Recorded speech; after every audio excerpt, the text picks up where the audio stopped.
नमस्कार, आप देख रहे हैं दैनिक सवेरा टीवी। हमारे साथ कांग्रेस के पूर्व गृह मंत्री सुभाष बत्रा जी हैं। बत्रा जी, जिस तरह से लगातार 8 अक्टूबर को हरियाणा के नतीजे आए थे और तीसरी बार बीजेपी सरकार बनी, मंत्रिमंडल भी बन गया, लेकिन नेता प्रतिपक्ष का चुनाव अब तक नहीं हो रहा है। क्या मंशा लग रही है हाईकमान की? देखो, इसमें कोई ये इतना सीरियस मुद्दा नहीं है। मंशा तो साफ है कि आप एक बात को समझिए।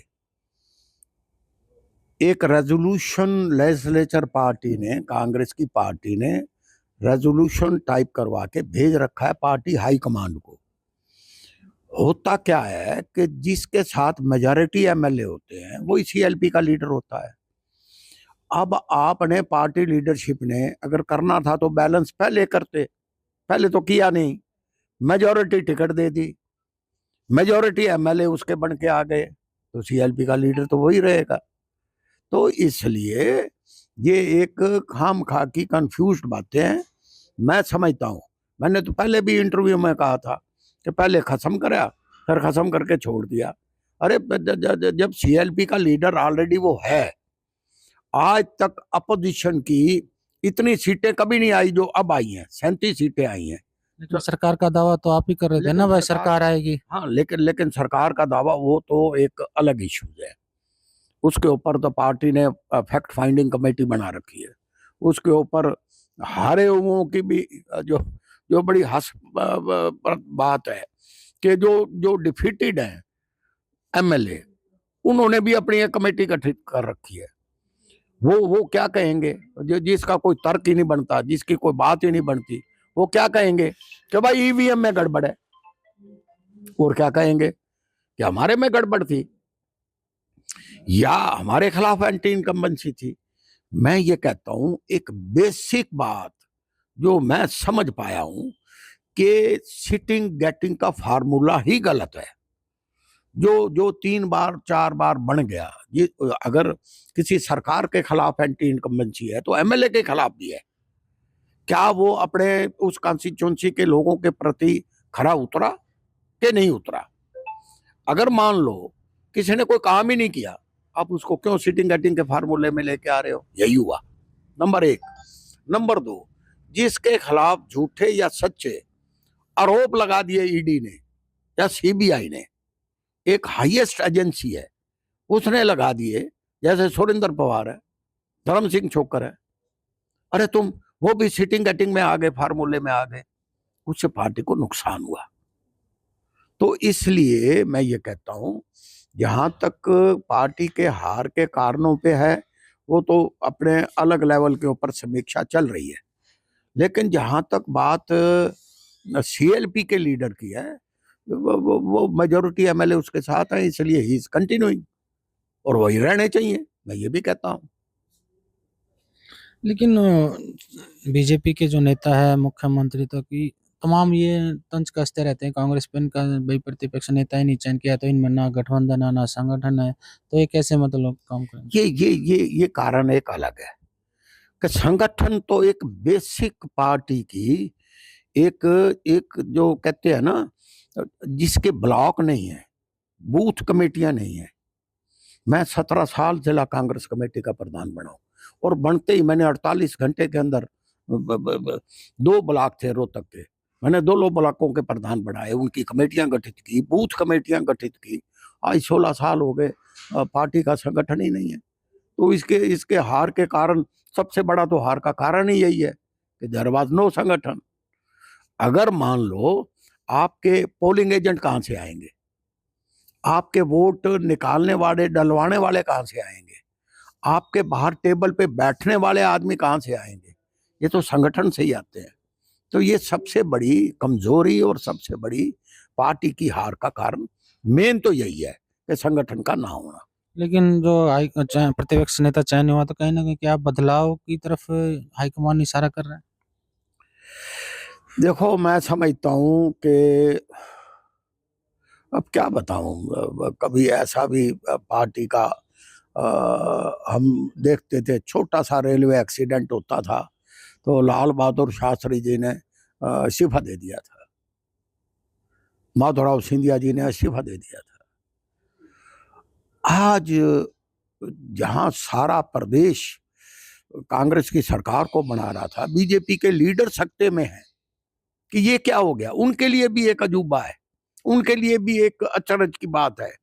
वो नहीं समझ रहे थे कि ये पार्टी कैसे हमारी सत्ता में आएगी। आ गई, आ गई तो उसके पीछे कारण क्या है? कारण तो बड़े साफ है। कारण ये है कि एक तो संगठन नहीं था, गुटबाजी भी। नंबर 2 पार्टी के अंदर जो है वो सिटिंग गेटिंग का फार्मूला, ये भी एक कारण है। गुटबाजी भी रही। नंबर 3 ओवर कॉन्फिडेंस भी एक मुद्दा है। आदमी जिनको बिठाना चाहिए था बिठाया नहीं, क्यों? कांग्रेस की सरकार तो आ रही है। तो इसलिए ये मामले पार्टी के अंदर की बातें हैं। आपने पूछ लिया तो मुझे थोड़ी बहुत जो मेरे को, क्योंकि मुझे भी आज 50 साल से ज़्यादा हो गए राजनीति में, संगठन में भी मैंने काम किया है, तो इसलिए मुझे कुछ बातें आपके सामने कहनी पड़ रही हैं। तो मैं ये कहता हूँ कि पार्टी को तुरंत इसके ऊपर कार्रवाई लेनी चाहिए और संगठन बनाना चाहिए, और जो हो गया उसको भूल जाएं। आज आज दोनों मूर्छा की पोजीशन में है। कांग्रेस पार्टी का कार्यकर्ता से लेकर ऊपर तक बेहोशी में है। इनको होश ही नहीं आ रही, ये भी कहते हैं ना इनके बीजेपी। होश अभी तक नहीं आ रही। ठीक है ना? रही बात बीजेपी की, वो भी बेहोशी की मुद्रा में है कि हम बन कैसे गए। उनको भी होश नहीं आ रहा है भाई, हम उनको भी कैसे। होश नहीं आ रहा ये क्या हो गया। ये हम सत्ता में हैं भी कि नहीं है। अब देखो ना रामचंद्र जांगड़ा का बयान, अच्छा भला आदमी, मैं तो इसको बड़ा शरीफ जेंटल मानता था। कैसी कैसी बैकी बैकी, ये तो कोई इनसेन पर्सन भी नहीं ये बात कर सकता। ये बात करने की थोड़ी है, राज्यसभा का मेंबर है वो, है, बड़ा सोच समझ के बोलना चाहिए। वो भी सत्ते में है, बेहोशी में है। इनको सबको, आपने रामचंद्र जांगड़ा किया, उन्होंने कहा किसानों को लेकर के 700 लड़कियां वहां से गायब है, ये नशेड़ी है, ये कसाई है, इन्होंने लाश टांग दी थी किसानों को, उसको लेकर किसान भी नाराज है।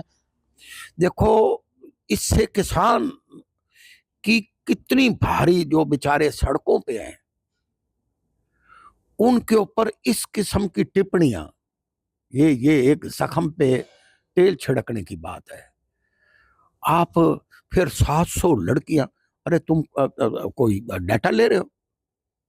तुम्हारे पास कोई है? कोई, आप जिम्मेवार आदमी हो, सबसे बड़ी अदालत के आप मेंबर हो, आप कैसे अनर्गल बयान दे रहे हो?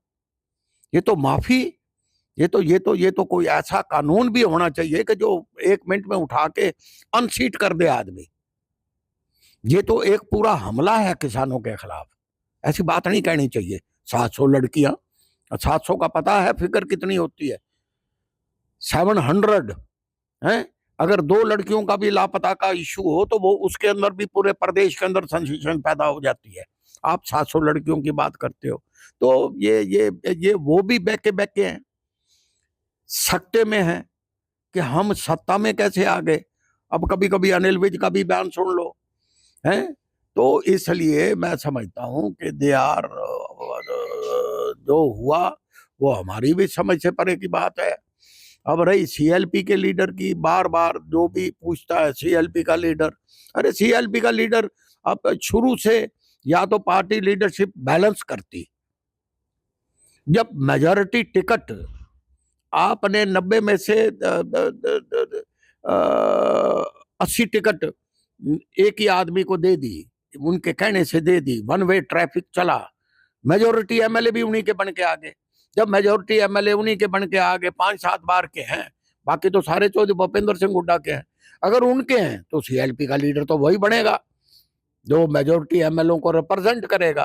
इसलिए ये थे सुभाष बत्रा जी, जिनका कहना था कि जो नेता प्रतिपक्ष का चयन क्यों नहीं हुआ वो तो हाईकमान तय करेगा, लेकिन फिलहाल जिस तरह से उन्होंने कहा कि जो हरियाणा में जो एक ही जो व्यक्ति को जो इतने जो है बहुमत की जो टिकटें दी, सीटें दी, उसको लेकर जो है सीएलपी का जो लीडर है वो भूपेंद्र सिंह हुड्डा रहेंगे। फिलहाल अब देखना हुआ जो है पार्टी हाईकमान किसे जो प्रतिपक्ष नेता का चयन करती है।